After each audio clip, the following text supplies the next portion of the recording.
Madalas ka bang nagmumuta? Ay mga idol, ako si Doc Doms. And welcome back to my channel. Para sa mga bago lang sa channel ko, I'm a board-certified ophthalmologist and a retina specialist here in the Philippines. So if you want medical and eye contents, please don't forget to hit that subscribe button and turn on that notification bell for more videos like this. Oops!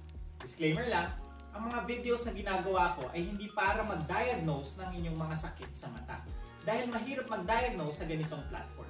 Bagkos, ito ay para matulungan kayong mas maintindihan ang mga sakit nyo sa mata na na-diagnose na sa inyo. Ang pagpapacheck up sa inyong mga ophthalmologist ay ine-encourage. And for today's video, pag-usapan naman natin ang mga pwedeng maging cause ng madalas mong pagmumuta. Tara, let's discuss! Ang pagkakaroon ng muta sa ating mga mata ay generally harmless naman at wala naman dapat ikabahala. Lalo na kung makikita mo ito pagkagising mo sa umaga na parang may mga crusty na material sa iyong eyelashes at sa kanto ng iyong mga mata. Ito ay residue or nanigas na tear film ng ating mga mata. Ang tear film kasi ay ang layers ng luha na pumoprotekta sa ating mga cornea or yung pinakaharap na parte ng ating mga mata. Para mag-function ito ng maayos, maprotektahan at mapanatiling healthy ang mga ito. Ito ay constant na pinoproduce ng ating mga mata para panatilihing moist ang mga cornea at sa bawat kurap natin ay napre-replenish ito or napapalitan ang tear film. May mga videos na ako nagawa about luha or tear film na pwede nyo panoorin.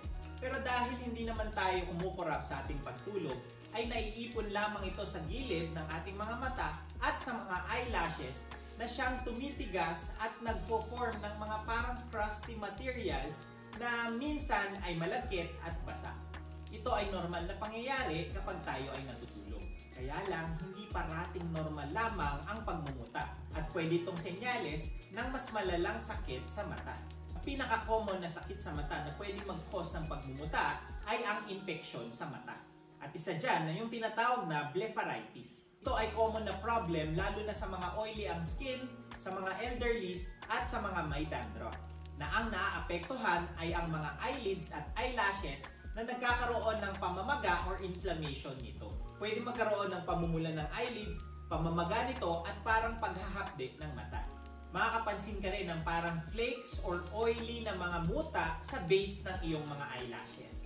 Ito ay dahil sa infection ng bacteria sa base ng mga eyelashes na nagkukos ng mga dandruff-like na mga muta.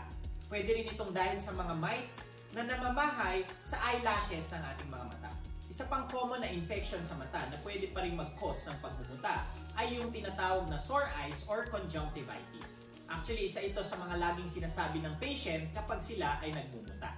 Ito naman yung infection or pamamaga ng conjunctiva.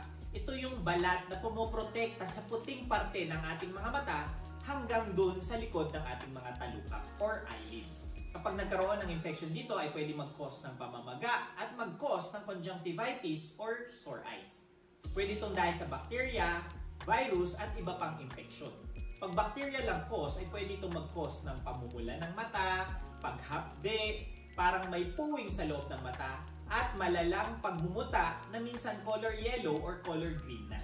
Kadalasan sa dami ng muta ay mahirap buksan ang mga mata kapag kagising dahil sa sobrang lagkit nito at pagkakadikit-dikit ng mga eyelashes. Pag viral naman ay mas watery or basa at mas clear ang discharge na dulot nito. Ang viral at bacterial infection ay nakakahawa kaya dapat maingatan na hindi ito maipasa. Pero merong type ng sore eyes na hindi nakakahawa. Ito naman yung tinatawag na allergic conjunctivitis. Ito naman ay pwedeng mag-cause ng malagkit na parang may sinulid kang nakukuha sa iyong mga mata na may kasamang pagluluha. At kadalasan ay may kasama itong sobrang pangangati ng mata na seasonal or panapanahon lamang. May video na rin ako na nagawa about sore eyes na pwede nyo nang panoorin. So any infection sa ating mga mata ay pwedeng mag-cause ng pagmumuta. Dahil isa ito sa defense mechanism ng ating mga katawan para pataasin ang immune system panlaban sa mga infection na ito. Another common na cause ng pagmumuta ay ang dry eyes. Ang mabilis na pagtuyo ng mga mata ay pwedeng mag-cause ng parang malagkit at feeling na nagmumuta. At pag malala na ay pwedeng may kasama na itong mas madalas na pagluluha. Pwedeng makaramdam ng paghahapde, parang may puwing, minsan pamumula, at panandali ang paglabo ng paningin. Nagawan ko na rin ito ng video kung gusto nyong malaman kung paano ito i-manage. Bukod sa mga sakit sa mata ay pwede rin mag-cause ng pagmumuta ang mga bagay na pwedeng mag-cause ng irritation dito, tulad ng mga eye products at makeups, pati na rin ang pagsuot ng contact lens, lalo na kung hindi mo ito natanggal at nakatulugan mo ito na pwedeng mag-cause ng mas madaming mucus production or pagmumuta. So ito ang mga tips para maiwasan ang madalas na pagmumuta. Una dyan, syempre, ang good hygiene. Ito ang magpe-prevent na magkaroon ng infection ang ating mga mata. Ugaliing maligo at maghilamos kasama ang eyelashes ng mga mata.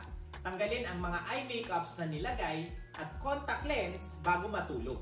Iwasan ang paghawak at pagkusot ng mga mata. At ugaliing maghugas ng mga kamay bago at pagkatapos humawak dito. Makakatulong din ang warm compress ng mga 3 to 5 minutes kapag kagising para palambutin ang mga muta at mas madali itong tanggalin.